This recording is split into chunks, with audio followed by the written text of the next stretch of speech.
Ang mabuting balita ng Panginoon ayon kay San Mateo. Lumapit kay Jesus ang mga alagad ni Juan na tagapagbautismo. At siya'y tinanong, "Kami po ay madalas mag-ayuno, gayon din ang mga Pariseo. Ngunit bakit hindi po nag-aayuno ang inyong mga alagad?" Sumagot siya, "Dapat bang malungkot ang mga panauhin sa kasalan habang kasama pa nila ang lalaking ikinasal? Kapag wala na ito, saka pa lamang sila mag-aayuno. Walang nagtatagpi ng bagong tela sa isang lumang kasuotan. Sapagkat kapag umurong ang bagong tela, mababatak nito ang tinagpian at lalong lalaki ang punit. Wala ring nagsasali ng bagong alak sa lumang sisidlang balat. Kapag ganoon ang ginawa, puputok ang balat. Matatapon ang alak at mawawasak ang sisidlan. Sa halip, isinasalin ang bagong alak sa bagong sisidlang balat at sa gayon kapwa ito nagtatagal. Ang mabuting balita ng Panginoon.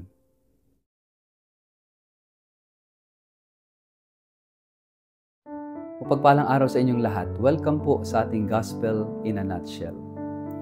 Mga kapatid, sa ating Ebanghelyo, may isang tila inosenteng tanong ang mga alagad ni Juan Bautista. Bakit kami at ang mga Pariseo ay madalas mag-ayuno, ngunit ang iyong mga alagad ay hindi nag-aayuno? Mula sa tanong na ito, ibinunyag ni Jesus ang isang mas malalim na katotohanan na hindi sapat ang panlabas na gawaing pangrelihiyon kung hindi naman binabago ang puso. At gaya ng bagong alak na hindi pwedeng ilagay sa lumang sisidlan, hindi rin maaaring ipilit ang bagong buhay kay Kristo kung ang ating kalooban ay luma pa rin ang anyo at laman. Ang tanong ng mga alagad ni Juan ay ukol sa ayuno.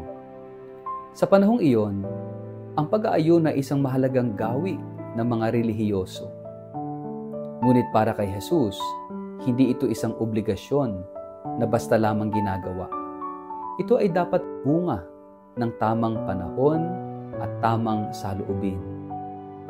Maaari bang magluksa ang mga panauhin habang kasama pa nila ang lalaking ikakasal?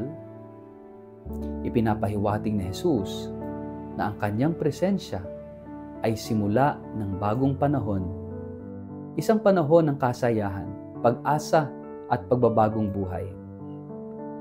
Hindi niya sinasabing hindi na kailangang mag-ayuno. Ang kanyang punto, ang anumang panlabas na gawa ay dapat nakaangkla sa pangloob na relasyon. Sa ating buhay, ginagawa ba natin ang mga gawain ng pananampalataya, dasal, misa, ayuno, bilang panlabas na obligasyon? O ito ba'y bunga ng isang malalim na ugnayan sa Diyos? Gumamit si Jesus ng isang talinghaga. Walang nagtatahi ng bagong piraso ng tela sa lumang kasuotan. Bakit? Dahil kapag hinila o humila ang bagong tela, lalong mapupunit ang lumang damit. Tulad ito, kapag pinilit nating ipasok ang mga bagong katuruan ng ating Panginoong Hesukristo sa lumang pamumuhay natin na puno ng pride, ng kasinungalingan, ng kasakiman, hindi ito magtatagal. Dahil ang Ebanghelyo ay hindi pantapal. Ito ay panibagong pananaw sa buhay. At upang ito'y tunay na gumana, kailangang bago rin ang sisidlan. Yan ang ating isip, ang ating puso, at paraan ng pamumuhay. Ang panghuling talinghaga ni Jesus, hindi rin inilalagay ang bagong alak sa mga lumang sisidlan. Ang bagong alak ay sumisimbolo sa bagong buhay, biyaya at kagalakang dala-dala ni Kristo. Ngunit kung mananatili tayong sarado sa pagbabago, kung patuloy tayong nakakapit sa ating mga lumang gawi at pag-uugali, pagiging mapanghusga, makasarili, pagiging mayabang, panlabas lang ang kabanalan, paano makakapanahan ang bagong alak sa atin? Ang Diyos ay patuloy na nagbibigay ng bagong biyaya. At ang tanong, handa ba ang puso natin na tumanggap nito? Mga kapatid, ang tunay na kabanalan ay hindi lang panlabas na ayos, kundi panloob na pagbabagong nagbubunga ng mas malalim na pag-ibig, habag at pag-asa. Hindi tinatanggihan ni Kristo ang tradisyon, pero hinihingi niya ito at na ito ay puspos ng Espiritu.